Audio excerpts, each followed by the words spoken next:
داؤد علیہ السلام کا واقعہ۔ میرے محترم بزرگ اور دوستو، اللہ تعالیٰ نے حضرت داؤد علیہ السلام کو حضرت عیسیٰ علیہ السلام سے تقریباً 1000 سال پہلے بنی اسرائیل میں پیدا فرمایا۔ آپ نے جالوت بادشاہ کو قتل کر کے بنی اسرائیل کو اس کے ظلم و ستم سے نجات دلائی۔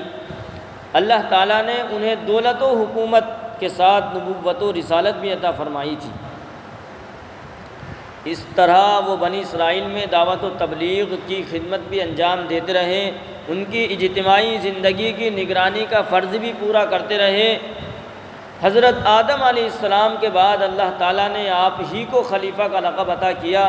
اللہ تعالیٰ نے انہیں زبور نامی کتاب دی جس میں توریت کے مطابق احکام تھے، مگر اس کا اکثر حصہ اللہ کی حمد و ثنا، بشارت و خوشخبری، واعظ و نصیحت، علم و حکمت، خدا کی تسبیح پر مشتمل تھا۔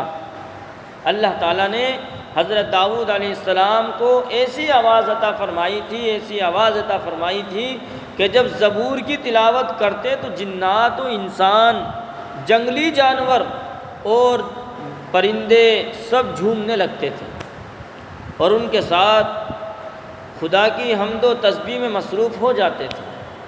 اللہ تعالیٰ نے ان کو پرندوں کی بولیاں سکھلائی، لوہے کو ان کے لیے نرم کر دیا جس کی وجہ سے وہ آسانی سے کے ساتھ زرہیں بنا لیتے اور لڑائی کے موقع پر ان کو پہن کر دشمنوں سے اپنا بچاؤ کر لیا کرتے تھے۔ ان کو بیچ کر اپنی روزی کا انتظام بھی کر لیا کرتے تھے۔ 40 یا 70 سال بنی اسرائیل پر کامیاب حکومت کی اور 100 سال کی عمر میں عبادت کی حالت میں انتقال فرمایا۔